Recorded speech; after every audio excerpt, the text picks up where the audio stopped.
Great, thank you. So I'm going to speak to you about the business end of customer experience, but you're going to hear a lot about emotion. So what I'm really going to try to do is tie these two concepts together.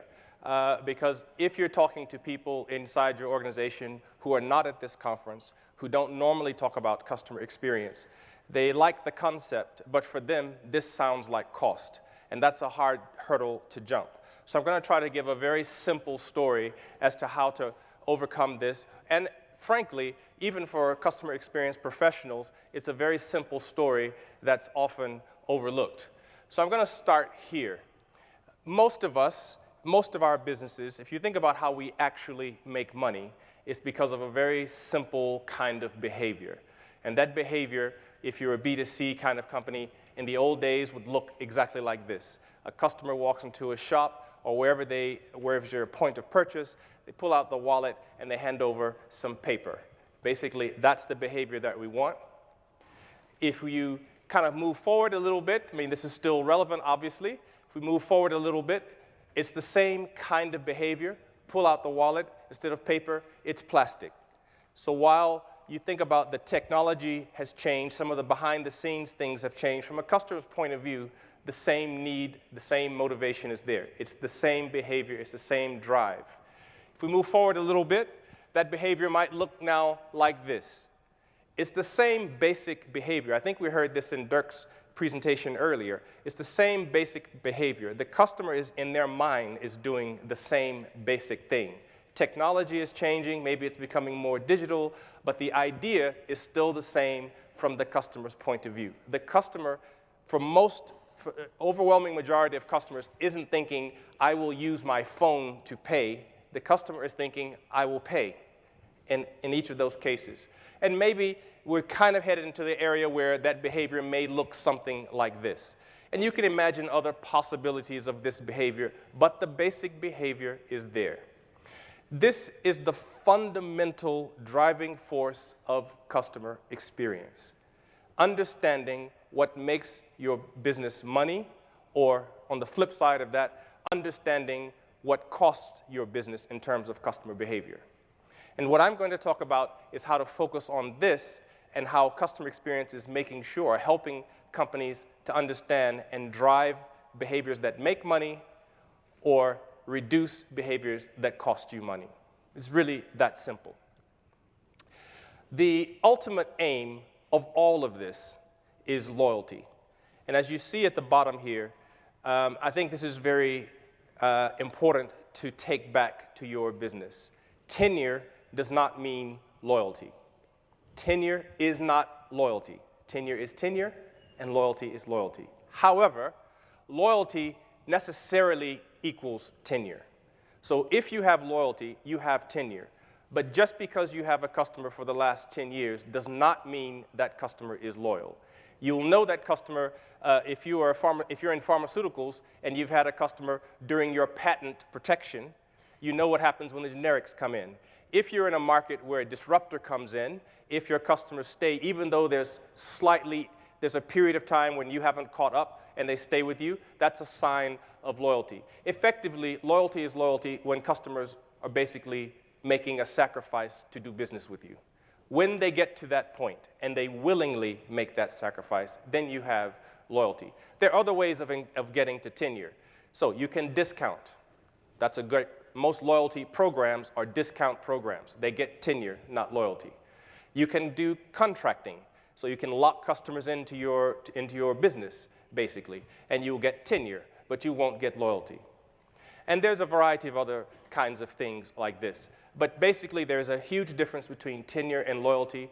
Do not get the two confused. Most of your business, it's easier to measure tenure. That's obvious. You just look at how long they have been a customer, a paying customer. But you know when loyalty comes in, because the moment the defining factor, the thing that's driving tenure, is about to end, if your business suddenly starts to sweat bullets, gets really, really nervous, your business knows you don't have loyalty. Most businesses talk a good game. They talk a very good game. But as you know, most do very little. So their bark is much, much bigger than their bite. And again, I think because they've missed some fundamental principles in customer experience. All of this, in a sense, starts in 1995. And if you have not read this article, I think this is still relevant. It gets the basic message of why the missing ingredient, the secret ingredient of customer experience is so important. This article, the title of it is Why Satisfied Customers Defect. The main thesis of this article, and by the way, this is some research that was done in 1995 across several different industries. What they found is that businesses spend a lot of money to, at that time, get customer satisfaction. That was the big metric that everyone used. That we didn't have NPS, we didn't have CXI, we didn't have customer effort score at this time. So customer satisfaction. Businesses spend a lot of money to get satisfied customers. Even the ones that are successful, what they noticed is that the rate of defection for satisfied customers was about the same as the rate of defection for dissatisfied customers. Now, if you're in this space, that creates a big problem because you've just asked your business to spend a lot of money on your program, on your initiative to create satisfied customers. And at the end of that, you basically got nothing. That's the definition of cost. What's interesting about this article is at the top line there, mere satisfaction leads to defection at the same rate as dissatisfied customers. But complete satisfaction leads to loyalty. What was not known in 1995 is the meaning of complete satisfaction. And one of the big takeaways from today for you should be, what does complete satisfaction mean? And I'm going to answer that question. Another hugely important development is the idea of behavioral economics. And you know that in 2002, Daniel Kahneman won a Nobel Prize in economics for behavioral economics. This is critically important for customer experience. Traditional economics says we're rational beings. You give us information, we make rational decisions on that information. But if you look at the formulas that economics tends to come up with, and then you look at the actual predictions of, or the accuracy of those, you kind of notice that when it gets down to actual behavior, it's difficult to predict using those formulas. So Kahneman flipped that model on its head. Instead of starting with the theoretical models and frameworks, he started by observing the behaviors. And then from the behaviors, he worked back into the models. Now, Kahneman wasn't consumer friendly. I mean, he was a traditional economist, so it looks all mathematical. And then Dan Ariely, if you haven't read this book, this is a great book and I highly recommend it, Predictably Irrational. Basically, the idea is this. We make decisions. We're very irrational in the way we approach things. In traditional thinking, businesses would have said, that's good to know, but we can't use that. We have to work with something. We have strategy. We have to work with people. But you notice the title. It says predictably irrational. There are ways of predicting this irrationality, and as a result of that, you can strategize. And essentially, customer experience is bringing that thinking into play, commercializing it, and this is some of the principles that we're all using or starting to use come straight out of behavioral economics. The important thing there is you talk to anyone, if you've won a Nobel Prize in economics as a result of these things, this is not fluff anymore. We're not in the area of just kind of, it sounds good. We're in some hard science behind it. And this is kind of what it looks like in a simple sense. This is the old world. In the old world, and by the way, most of your businesses are in the old world still. In the old world, we would have said, we have interactions. We will perfect, improve, make our interactions more efficient. We will improve those interactions because if we do that, we will drive the behavior that we want. If we get better at that, we will drive that behavior.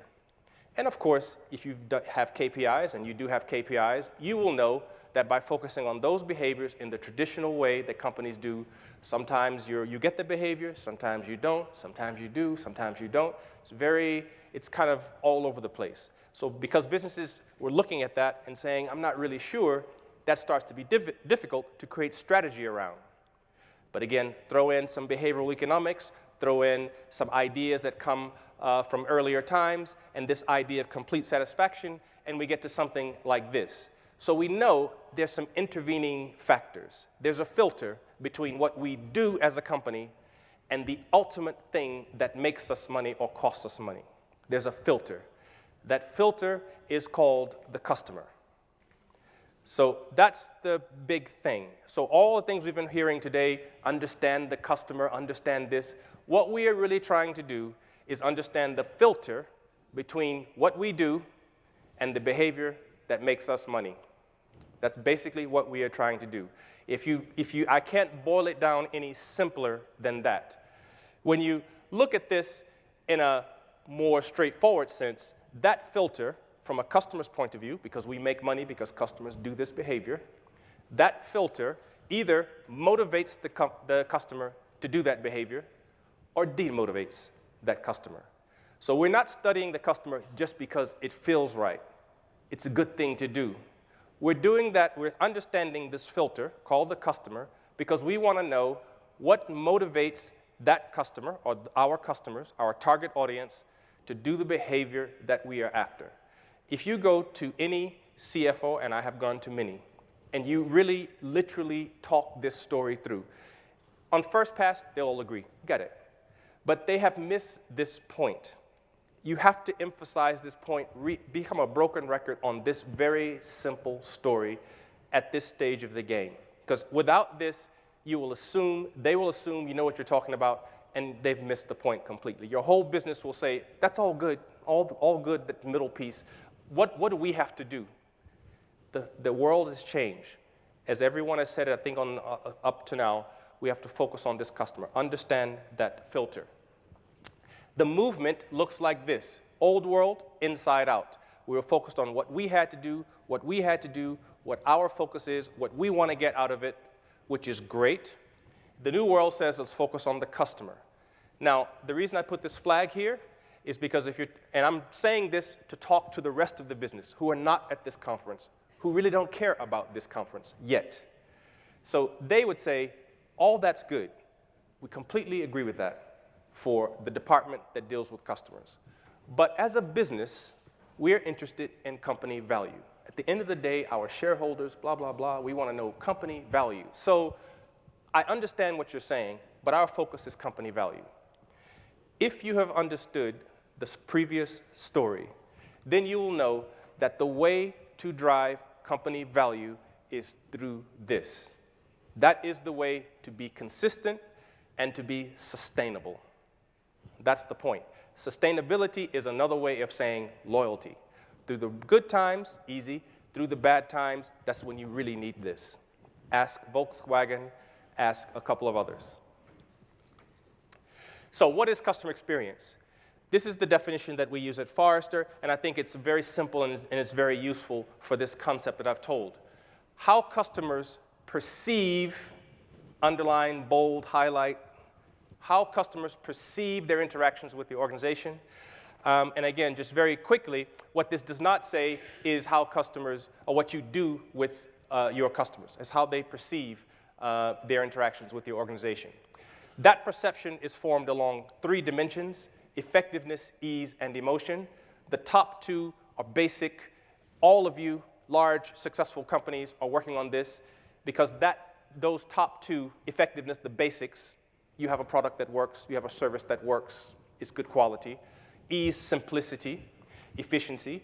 If you put those 2 together, you get to practices like Six Sigma, Lean, TQM, business process reengineering, so on and so forth. Customer experience, the thing, the magic dust, the magic pill that customer experience adds to this equation is emotion. And Forrester has studied industry after industry after industry and have found that of these 3, the most important driving this behavior is emotion. But if you ask customers, what do you want from us? The answer you will get will be the top 2, which is exactly what you are working on. Relating this back to the 1995 article, if you deliver effectiveness and ease, you get satisfaction, mere satisfaction. If you deliver effectiveness, ease, and emotion, you get complete satisfaction. The answer, what does complete satisfaction, what do you have to add to get to complete satisfaction, to get to loyalty, is emotion. So the idea is people will, of course, remember what you said. They'll forget what you said. They'll forget what you did, but they will remember how you made them feel. It's a lasting effect. And effectively, one of the things that you are doing when you're working on customer experience, you are building memories. Memories for your customers of your business. If those memories are great, they have a long tail. If those memories are bad, they have a long tail. And the idea is creating those memories. This is a more realistic picture of what this looks like. Your company's interactions are not the only thing that's going through this filter. There's all kinds of stuff that's impacting it. And I just want to describe this because you don't control all these other things. You don't control the customer, which is why we have to understand not just how the customer uses our product, our service. We need to understand their life and how we fit in their life. So when we talk about ethnographics, I think in the previous presentation, it's something like this. And I just want to run through a very quick example of what this could look like. Imagine this. This is a real example for a company that I work with. They have roadside assistance. You have a flat tire, your car breaks down, they come and fix it. So in this example, in every instance, it's the same car, the same flat tire, the same guy will show up to fix the flat tire. He's always going to show up in 30 minutes. So nothing changes about the process. The process works. All the SLAs are fine internally. Everything works according to plan, the way the company designed it in this example. Okay? Got the point. First point, you're at work, you go down, your car's have a flat tire. This is obviously, as a customer, not your best day. Glad you have this insurance. You call the company, they come and fix your car. 30 minutes, you're done. Not your best day, but that's why you paid for this service. You're okay. Everyone okay with that? Okay. Next example, exact same car, flat tire, same guy, 30 minutes shows up, except it's raining outside wherever you are, right? Now, it's the same 30 minutes. Is your perception of time shorter or longer? It's longer. It's getting a little bit longer, right? Let's go to the same example, same car, same flat tire, same guy, 30 minutes shows up, except now you're in the middle of nowhere. It's boiling hot outside. The guy still shows up in 30 minutes. Perception is starting to change now, okay? Next example, same situation, except you're in the roughest side of town.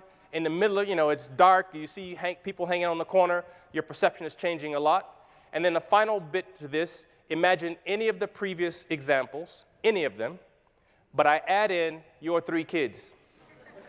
Now, my point in all of this is the experience that the company has provided, the process has been right on target. We've done what we said we would do, you signed up for.